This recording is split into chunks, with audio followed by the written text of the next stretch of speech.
Today is going to be a director's commentary of this guy. I just made this thumbnail today. Anyway, video time, so let's get started. Thumbnail. I had a mental breakdown working on this thumbnail. Dear Lord, did it take me so long to figure out how to do it. I don't know if any of you guys look at my channel for whatever reason, but this thumbnail has gone through 28 iterations, 12 main iterations, and 2 new iterations today. Today I spent, I think, 3 hours on it with Nate in a call because I just kind of wanted someone else to talk it through with. And so it took a while to figure out how to get this thumbnail down, and I spent a while on this one, and I think I'm pretty satisfied with this thumbnail. Also, the title of the video was something that was kind of hard to do. I think it was really easy with the other sequel video that I did, which was the Wacky War Tactics video, because the first Wacky War Tactics video was titled Wacky War Tactics in a Nutshell. So I titled it Wacky War Tactics in Another Nutshell, which was voted on by my wonderful patrons. They really helped me out there. But this video, the first one, didn't have the in the nutshell sort of traditional title that I had been going with, so I had to come up with a different way to do it. So at first I had more absurd historical trends that need to come back, but I kind of wanted to make sure that it appealed to a newer audience, and I had heard some people said that they read the title and they thought, oh, I had seen this before already, so they didn't click on it, and it was only until they saw the timestamp they realized, oh, I haven't seen this video, then they clicked it and watched it. And then also seeing a more or seeing a part 2 might de-incentivize newer viewers from clicking the video, so I kind of wanted to make it something that new viewers could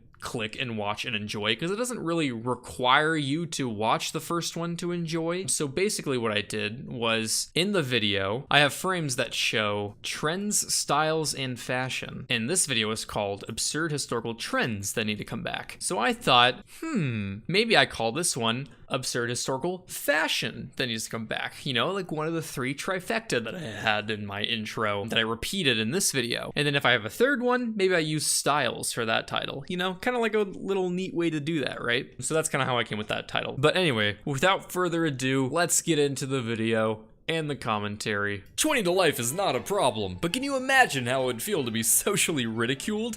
I sure can't. Not me. Gee willikers, that sounds terrible. So right off the bat, I had a ton of references to previous videos, and that's something I like to do with my videos in general. I kind of like the idea of making a sort of Bluejay universe, not even for my audience necessarily, but more for myself. Just, it's kind of fun just for me to feel like I'm making these characters and having fun drawing them, or making these scenes and skits and then bringing them back and kind of acting like they're all interacting in the same world. It's kind of fun. I kind of have fun feeling like I'm making this sort of lore that I haven't really spent any time thinking of any rules to. I kind of have this mental process that I think of when I create characters and reuse them, but it's not really set in stone. So I guess I think of it as I have kind of 2 sort of realms, where I have sort of presentation world or realm, and the historical world or realm. So I'll have characters that sort of exist in one world and interact in one world, and then the other. So for example, one recurring character that you'll see a lot is Timmy, the kid with the little propeller hat. He's probably one of the most recurring characters that I have in my videos. He's more of the presentation world. The Bluejay icon, actively interact with that character. Tim, who occurs in this video and who is a big character in my radiation videos, is in that presentation world where it's I interact with him. The purpose of that world is sort of the presentation of the historical topics. And then I have the worlds that are sort of the historical world. These are the characters that I draw that are the historical topic being talked about, or the science topic being talked about, depending on what video I'm working on. These characters live in that world. Their role in character is a sort of real life counterpart, or if there isn't a actual name attached to it and they're just a background character, they still exist in that context. And then there are some characters that kind of go in between. So if I make a character that doesn't necessarily have a specific name tied to it in a historical world, or if I have a presentation character, sometimes I let them cameo in the other world or whatever. I find that if I follow these rules loosely myself, then it kind of helps me display and present a narration more effectively that is more understandable to the viewer. So I always find that if you set up these sort of rule systems for yourself, that you can actually explain topics better if you follow them loosely. So in the beginning here, a lot of references to old things. So I had,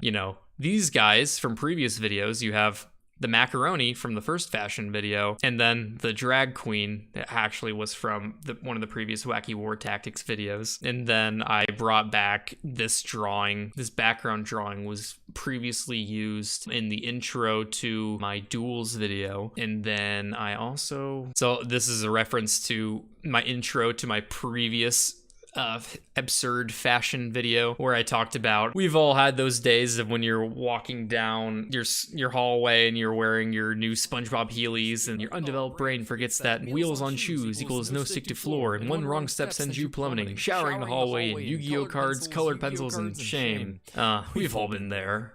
Right? And so that's like a reference to that. But anyway, I like to do a lot of references. And again, just the idea of having like a Bluejay universe is really fun for me. So whether or not people pick up on that or not a big deal, but it's fun for me, which is honestly, at the end of the day, why I make these videos. Jacket button rule is pretty mild and only the tip of the fashion trend iceberg. And oh boy, how deep and bizarre does this iceberg go? For those of you that pause the video and take the time to look, I did put things down in this pyramid going deeper and deeper and deeper. And of course, the Crocs, the cursed f***ing Crocs at the bottom. I just don't get them.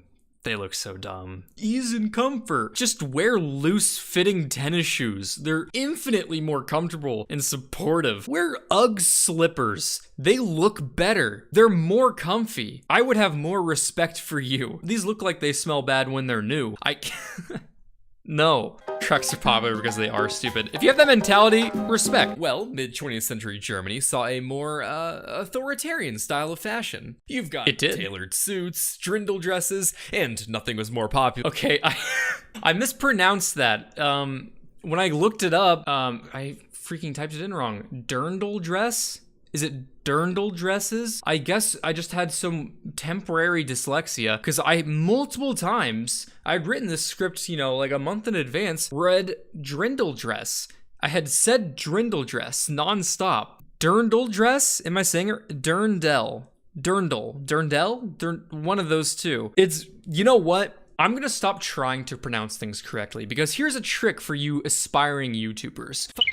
Wing it. Because when you mispronounce stuff, everyone comments it. And guess what that does for you? It just gets you all that sweet, sweet engagement that boosts you in the algorithm. So all you little snot-nosed kids that are like, actually, it's pronounced Grakuchel dress. Well, guess what, bucko? You're just helping more people hear my up pronunciation. Thank you. It's just, there's always some pronunciation thing in all of my videos, and I do try to pronounce things right, but sometimes I mess things up, and that's just part of being human, right? But when I do, at least there's a silver lining, right? It just helps my algorithm. The epic size battles are easily my favorite part of the game. You've got more than 1,000 tanks to drive around in a field, up a hill, over a desert, through the sky, you name it. And one of my favorite comments in this video is how in the beginning I say historical accuracies is the name of the game, and then you can drive a tank through the sky.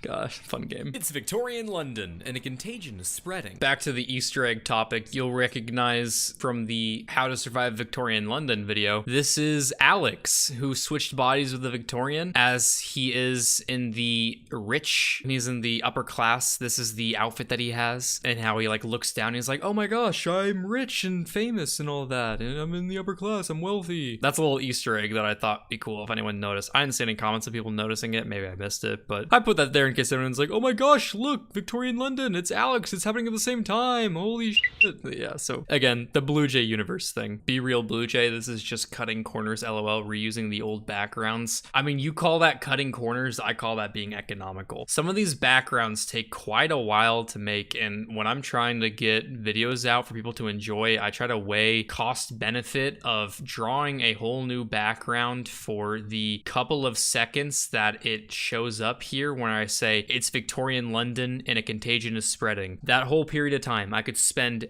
hours and hours drawing a whole brand spanking new background to show Victorian London, or I could use a perfectly good Victorian London background that I had already drawn for a Victorian London video. It's just like I draw all these characters, I draw all these backgrounds, I draw all these props and these animals and all these foods and everything so that I can hopefully reuse a lot of these assets and then make videos faster one day. And of course, I'll always draw new backgrounds and new characters and new assets, because if you just keep seeing the same old stuff, it's not as fun, right? And I also don't have as much fun if I don't draw new stuff, but it makes the video making process a lot faster. And especially for small stuff, like where I'm just drawing like a quick little setting the scene thing like this, I don't want to draw a whole new Victorian street or a Victorian London. I could just reuse this one that I'm pretty proud of. But some of these backgrounds take a long time to make. I've probably talked about it many times, but I think the longest background that I've taken to draw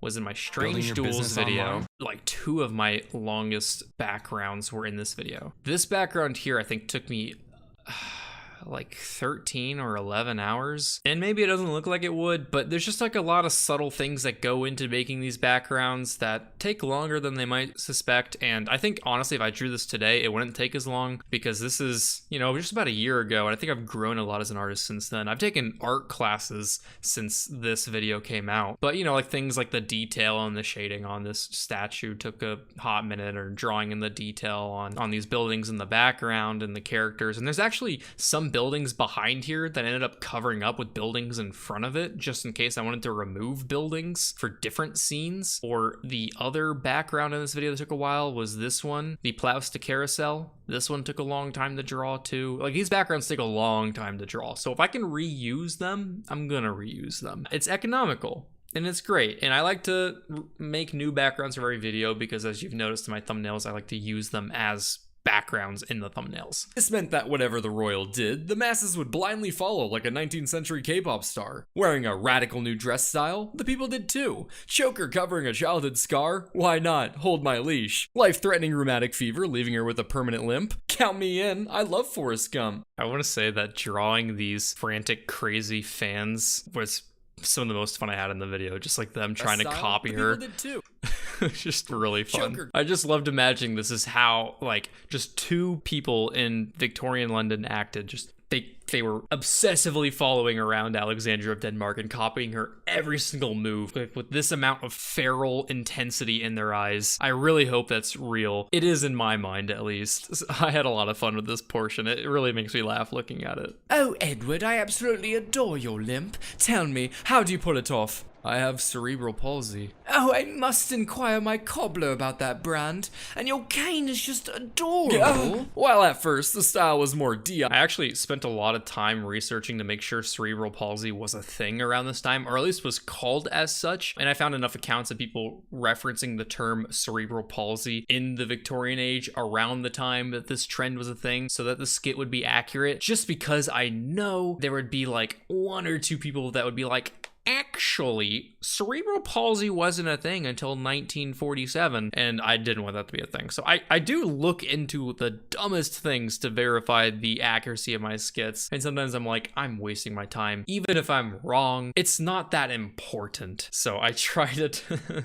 not make it a big deal, but I like to make sure I get those little things right. Yes, of course, of course. 1 moment, please.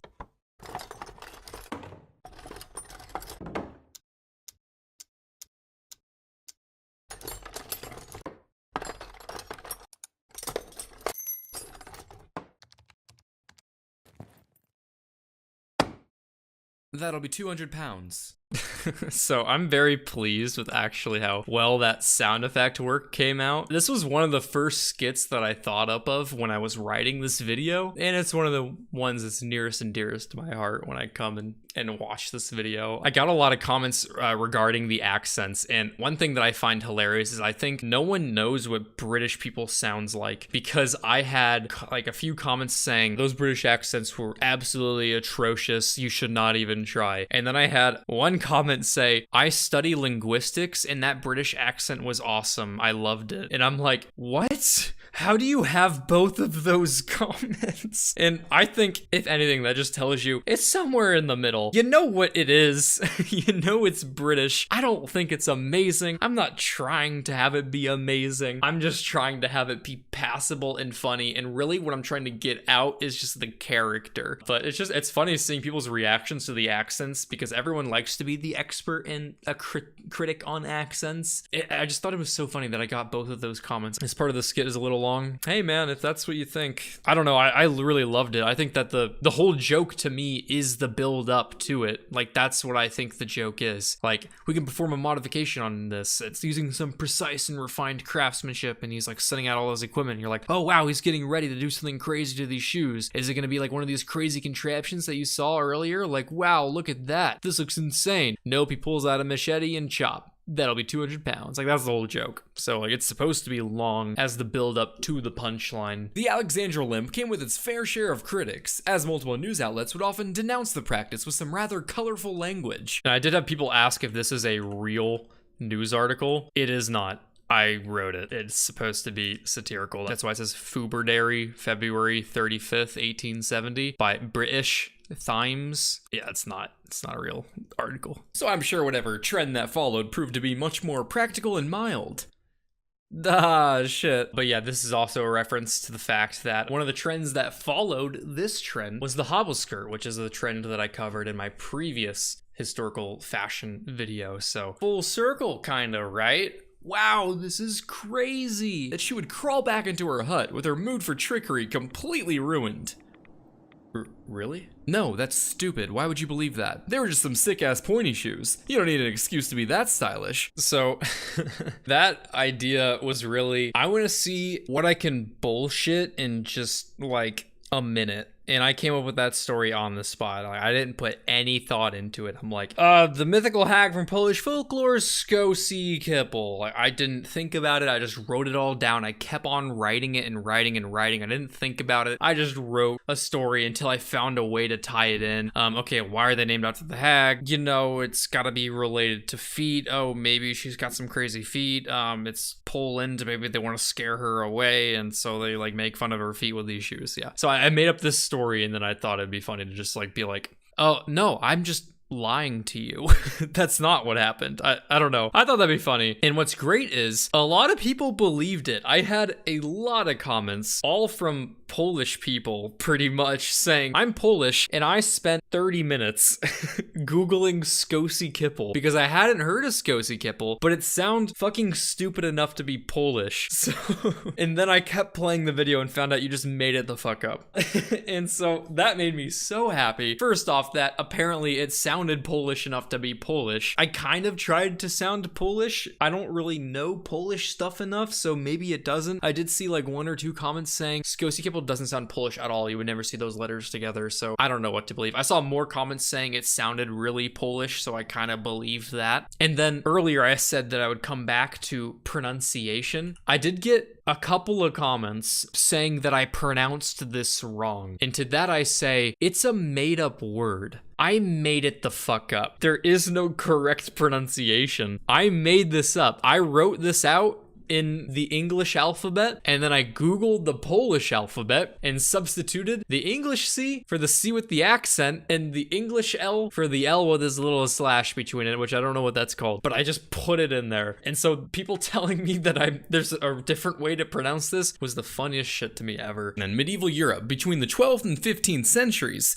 and while they weren't named after that mythical creature I pulled out of my ass, they were named after something equally miserable. I think this is the first time that I've drawn something in my YouTube channel that's in a different style. I just used like a pencil brush or a chalk brush for the first time and just whipped this up on the spot in about the same amount of time it took me to make up that story. So there's my interpretation of Skoczykipple. Poland. Specifically, the shoes were named Crakows. I do feel bad sometimes making all these jokes about how miserable Poland is because I know Poland has a lot of redeeming qualities and redeeming places. I know it's not an awful place. It's just such a low-hanging fruit, you know, to talk about how miserable Poland is and flat and cold and sad, but you know, I got a commenter from a guy saying like, Mr. Bluejay, I'm Polish and hearing you talk about how miserable Poland is makes me sad. Do you really hate us? And that kind of hurt because I don't. I really don't hate anyone. I also got a comment similar to that about making jokes about British people. In the beginning of the video, I said something about, ew, British. I don't hate anyone at all. I make jokes about hating everyone. And that's kind of my way to make fun of things, is I'll make fun of everything so that no one feels left out. The fact that I've made fun of certain countries more is just because a lot of my recent video topics have focused more on European countries, Western European countries, because a lot of just interesting historical topics that are still recorded and wacky take place in those countries. Most toes weren't more than half the length of the shoe,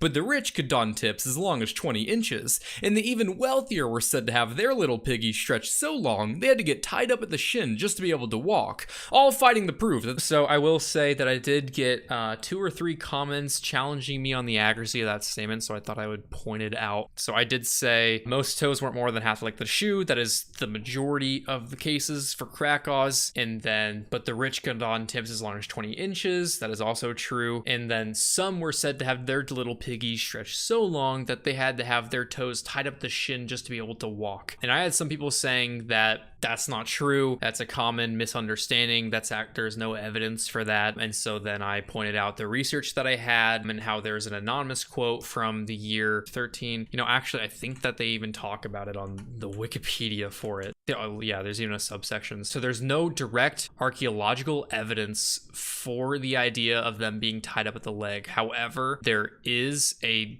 direct literary quote from 1394 stating, oh, here they are. With this queen there came from Bohemia into England those accursed vices, in English, Crakows or pikeys, half a yard in length. Thus, it was necessary for them to be tied to the shin with chains of silver before they could walk with them. It was also mentioned by the antiquarian John Stowe, but he did write about it about 100 years after it fell out of fashion, so you got to take that with a grain of salt. So yes, this is Wikipedia, but these are sources that I did follow down. I don't just look at Wikipedia, and when you see quotes in Wikipedia, those are very easy to verify because you can find the source of those quotes, because it's hard to find a quote in Wikipedia that does not have a source immediately following it that you can track down. Regardless, that is the reason that I put it in there, and that I stipulated they were said to have their little piggies stretched so long. Not that they did, that they were said to, because they were literally said to have their toes stretched that long. And that's kind of my evidence for that, and my reasoning behind why I included it, because they were said to have it. We don't have direct archaeological evidence to support that, but granted, they're shoes. It's hard to have a lot of direct archaeological evidence. We actually don't have a lot of Crakows in general, and given the fact that these would be really rare, makes sense that we wouldn't have seen a lot of those. And then a lot of people will counter that saying, well, you're insinuating that they were very common. No, I said most toes weren't more than half the length of the shoe.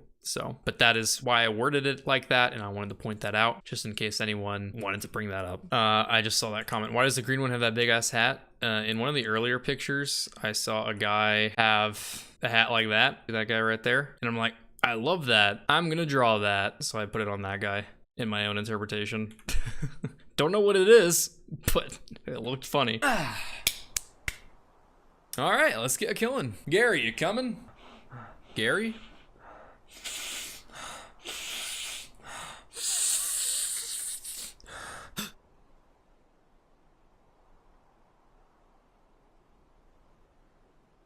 Crakows ultimately...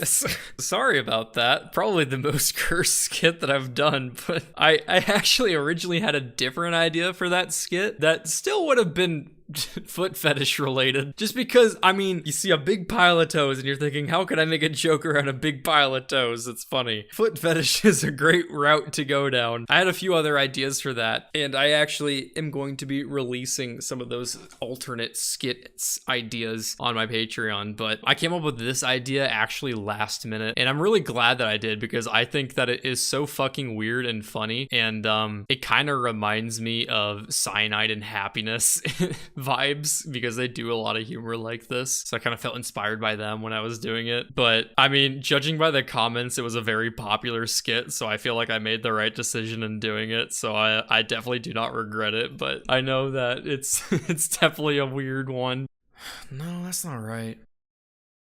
There we go. Today, I actually really liked that skit though. That one, that one was definitely more my humor.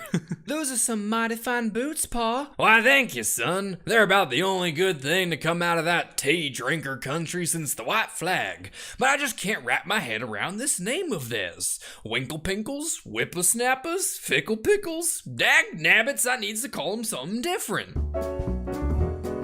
So Tinklewinkles might not be...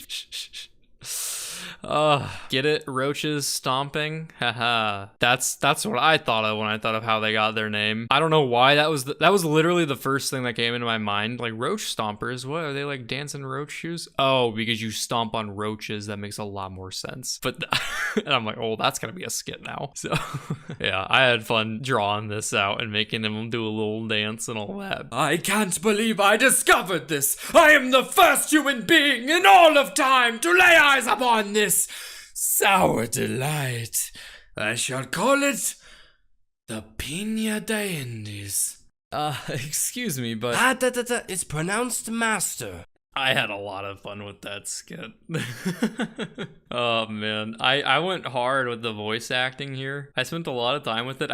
The first lines I recorded for the video were this skit because when I was writing, one day I got really sick and my voice was kind of like really clogged up and it made it really raspy and deep, and so I had this like sort of like this like perfect voice, this bravado to do like a more Spaniard accent. So I recorded these lines and then I had that ready to go like a whole month before I recorded the rest of the lines for the video. When I got around to putting the video together, I actually put together this skit and showed some of my friends, including a friend of mine who does a lot of voice acting and trained as a voice actor. He gave a lot of tips and I ended up just kind of redoing the whole thing with my normal voice, so I ended up not using any of those lines, and I went all out. Like, I like stood up, I tried to put more energy into it, I followed all his tips. I spent like probably an hour putting together this one skit, and you know, it's not perfect, but I'm pretty proud with how it came out. I'm pretty proud of like what I tried to do with his accent was it's kind of like a Spanish Northern Italian accent because he's not from Spain, he's from Genoa in northern Italy, but he kind of spends a lot of time traveling around, so I thought he'd probably kind of have like a mixed up accent. So that's kind of like the voice I put him was kind of like an Inigo Montoya voice, and so it comes off very Spanish, and that's kind of like a lot of comments I got. Some people were like thought that it should sound maybe some more Italian, and I don't know, you know, who knows what he sounds like. I don't know. I just put a voice down for my interpretation of Christopher Columbus, so who knows, you know. I tried to get the energy right of how I pictured his character, so that's what I went for there. But this whole skit I just thought was so funny, like the whole joke just being how we say Christopher Columbus discovered pineapples, with of course the exception being the fact that people were there when he quote unquote discovered them. So did he discover them? Well, yes, from a Western perspective, but from a people's first perception perspective, obviously not. And that's kind of the joke here, how we're not really perceiving the indigenous people as people, which is then of course the cherry on top being the it's pronounced master, with the whole Spanish colonization of the Americas not being a very happy subject, with a wee bit of genocide and all that slavery going on. So that's kind of the big joke there. A little other like small note that I did notice a couple of commenters point out that made me very happy. When he hurt his hand on the pineapple, I thought it'd be very funny to have the soldiers here. What zesty flavor! Ah! They reach for their swords like, what's happening? Is it hurting him? Oh, and a little bit of bite as well. What? And they find out he's fine, so they take their hands off. I thought that like little details like that I try to do, and it's funny for me. And actually talking about being economical, this background is part new, part old, and very economical. So in case you didn't notice, this bottom portion here is reused for my second Wacky War Tactics video when they are off of the coast of West Africa in the Battle of the Bees. This is where I had a lot of those scenes taking place, this ground here and these palm trees. This background here, in my first Wacky War Tactics video, I had that scene where Rambo is shooting at child soldiers. That background is from that video. And then I took out part of that background and put in sky and to go along with this coast from the Battle of the Bees. And I added a beach, which was originally grass going up into the water. And so I kind of like, this is again, talking about being economical with my backgrounds instead of just drawing tons of new backgrounds, making the whole video process take too long. I had a deadline for the sponsor. I wanted to get the video out. I wanted people to enjoy it. I always get comments asking about where the new videos are, so I'm trying to get it out. But yeah, so a mix of multiple backgrounds, but it's a new background, but of old backgrounds. Did you notice? I don't know. No one's noticed anything, so maybe I sneaked it under your nose. King Charles II was so infatuated with the fruit that he went as far as to commission a literal painting showing his... So, huge embarrassing mistake here. So, King Charles II, I messed up here. The King Charles II that grew the pineapple. King Charles II of Britain was the one who got the pineapple, right? And I know I'm kind of just calling myself out, but I should. I had a mistake that I embarrassingly made extra bad because I showed not only the wrong name here, King Charles II of Spain, I showed two different guys. This is King Charles II of Spain and then King Charles II of Britain, the painting that I'm talking about. But I showed the wrong picture here and I think I just saw the curly hair and I'm like, I guess it's the same guy. Even though I noticeably was like, oh, their chin's different, but I'm like, well, I know artists usually try to like make the people look better, so maybe they were like, oh, we'll make his chin look better in this painting. So I didn't even think about it. I accidentally put down King Charles II of Spain because as I was writing the video, I forgot which King Charles II it was. So when I Googled King Charles II, it said Spain. And so I wrote of Spain. Big mistake. I really wish annotations was a thing on YouTube so I can make that correction because this is just blatant misinformation. This is not King Charles II of Spain. This is King Charles II of Britain that had this painting done, not Spain. Very sorry about that. John, hey, your party is awesome! Thanks, man, thanks. Hey, if you want to see something really cool, come with me. Check out this bad boy. Holy shit, is that a pineapple? Yeah, dude, an American model too. None of that import trash. God damn, how many spikes is she packing? Why? Can't touch the pineapple, Ted. So that's like a merge of a lot of jokes there, but I first off wanted to decorate this background. Like, how do I make a house party? You know, it's like a bumpin' house party, seem like colonial America. Well, you know, you got the colonial America flag, the Betty Ross flag. I want to make sure I'm saying that right. Betsy Ross, fuck, I am lying to you. Betsy Ross flag, perfect for colonial America. No step on snake, perfect for colonial America. We all saw those in our textbooks, right? This isn't the first joke that I fully wrote out, but this is one of the first jokes that I had as an idea for this video. Actually, in my first fashion video that I did, I was gonna do this pineapple story and ended up not doing it. And basically the main reason behind that being I just ran out of time, but I did have the idea for a skit written down where a guy is like showing off his pineapple to a guy like it's a car. He's like, check out this bad boy. He's like, oh my god, how many spikes is she packing? Hey. Like, I don't know, like car lingo. I don't know cars, but that's kind of like the joke here. And when it was upside down, well, that means they're swingers. But that's a topic for another video on a different website. I haven't decided if I'll make it yet. Please don't ask. Hello, Caroline. What do you think of this? Ah, yes, a pineapple. I just came from the market where Tom was buying a few. What? Tom the coal miner? The poor fellow? Well, yes, I suppose. Carrying a few pineapples just like yourself. James. That was a very last minute addition skit to the video. I just thought the idea of like the status of the pineapple is dying off because it's more affordable was so funny, just thinking about like an aristocratic guy just getting sick at the idea that the lower class could now get a pineapple. As for Dole himself, his efforts in the pineapple business would later earn him the nickname the Pineapple King. And to that I say, what better crown than a pineapple helmet? So I did get a few people saying that they're surprised I didn't talk more about Bob Dole and his exploits in Hawaii and like the horrible things he did and like the annexation and yada yada and da. And honestly, they're like a big reason I didn't include it is one, to be honest, I didn't know that. I didn't do a ton of research into Bob Dole. Bob Dole, for this portion of the video, at this point in the video, this is a tangent by my definition. Bob Dole isn't a part of the fashion. Bob Dole is an explanation for the dying of the fashion. I was looking into the fashion. I'm trying to talk about how the fashion ended. The fashion ended because there's large scale distribution. Why? Bob Dole? Cool. Can I end the video? Pineapple King? Cool. Video's done. So I didn't do a ton of research into Bob Dole. Had I done a lot of research into Bob Dole, would I had talked about the exploits that he contributed to his, I don't really know the details, so please forgive me, but I guess enslavement treatment of the Hawaiians, I saw something about getting the US to annex Hawaii, the exploitation of the natives. It sounded like a lot of horrible stuff that he did, and I'm sure there was a lot of horrible stuff from what I read from some comments. Would I had covered that in this video? Honestly, probably not. If I did, it would have been a passing comment just acknowledging the shittiness, because, you know, I get a lot of people suggesting video topics that are kind of horrific things that have happened. And I typically don't cover that because they're not really the type of stories that I want to cover, because I can't really make them funny in the sense that, you know, it's important history, of course, but the type of history that I cover, I try to make funny and entertaining. And so the topics like that I leave to more serious history channels and history topics. Not that I don't think they're important, just that I don't think it's appropriate to make a lot of jokes about them. So I wouldn't have probably covered that in a lot of detail because it would have been very sad. So I don't know how true that is. I didn't research it. I'm just reading what some commenters said. I'm not saying it's not true. I just haven't looked into it, and I don't take comments as fact.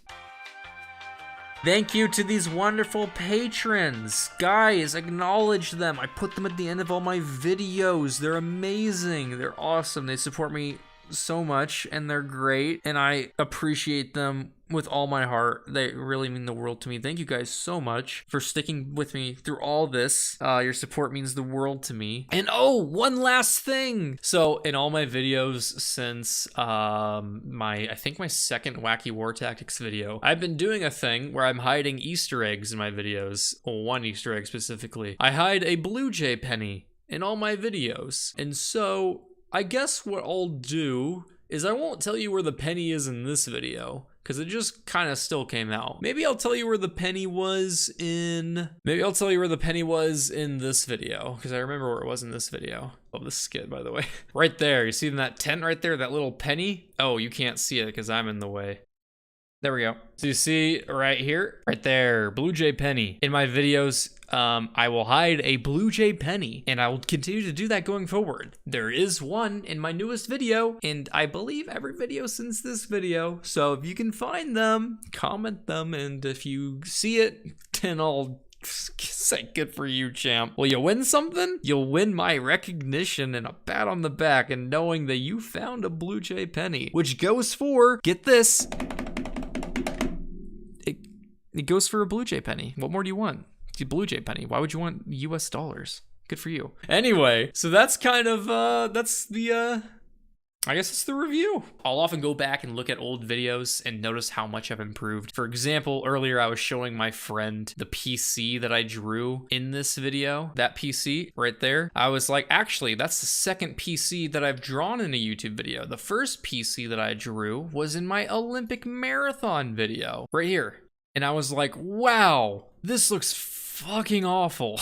Look at the line quality. First off, it was a different brush style, to be fair. This is a pencil versus what I currently do, which is like a round, soft, pressure size brush. So you have like different opacity pixels surrounding the pixels that you're drawing on, so they're not harsh edged. But like, look at the straight line here. All my drawings are all my lines. I don't use line tools. I draw lines by hand. I think that's like, it adds to my style, you know? I don't like using line tools. I know it's like, it sounds pretentious. It's not trying to be pretentious. It just, I want it to look kind of cartoony. For me, it takes longer, yeah, but it looks better to me in a weird way. But damn, I can't imagine what I was doing trying to draw this line. Like, was I drinking? I don't know, but this just looks awful. Just thinking about how much I've improved since then is crazy. Just in terms of drawing a fucking line, but or like this, like the depth perception here is just so off. Man, any questions? Now that we did the commentary, let's see, the intro theme called, that is called Verano Sonato, it's a Kevin MacLeod song. Yeah, this.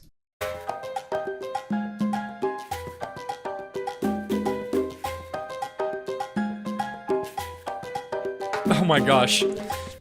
This guy's dancing his mouse too. I didn't even notice that. That song right there. There you go. Have you ever thought about doing something non-historical? I don't know, something like news or just a flat out comedy? Yes. I've already kind of tested the waters a little bit where I did that science video, radiation science video, and that was well received.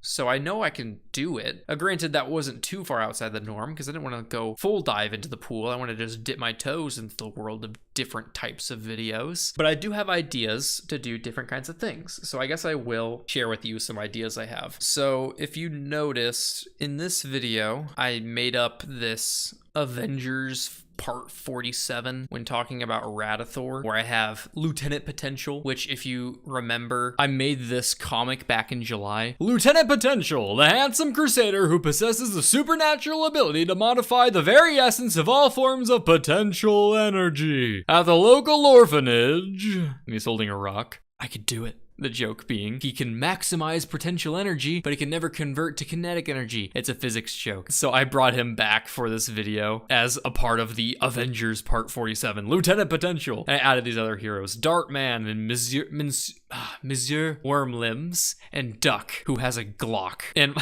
I've actually thought about making both comics and like short cartoons for these characters, like making a BCU or a BJU, a BJ universe, if you will, for my characters, where I have these superheroes doing their shenanigans and you can see their backstories and how they come together, all starting with Lieutenant Potential's cartoon. I've actually put work into a Dartman script. I have a whole page already for that. So I do have ideas for this type of content. Are you ever going to use the old Bluejay in anything else or no? I don't know. I mean, Cass spent so much time making that masterpiece that I'm in love with. I couldn't have asked for anything better. I wanted a new Bluejay that was mine because that's something I found online. This is mine. This is for me. This is perfect. I love it. It's better in every way. I just love it. So I don't know why I would ever need to use the old one, you know? I mean, I get people like it for nostalgia purposes, but I mean, it's just out with the old and with the new. The future is now, old man. Anyway, that's my director's commentary. Thank you guys for watching. I hope that you guys enjoyed this little deep dive into this video. I hope you guys liked it. You know, I put a lot of work into all these videos, and I always love the response and the feedback that I get from you all, and both positive and negative criticism is all welcome. So if you have any other comments, you know, please reach out to me either in the comments on YouTube and Discord, Twitter, fucking Instagram. If you got something to tell me, I'll do my best to look at it, and don't be afraid to ping me or bother me because I don't really mind. But yeah, I hope you guys have a good evening. I hope that you have a good new year and stay safe, wear a seatbelt, kiss your mom. Bye.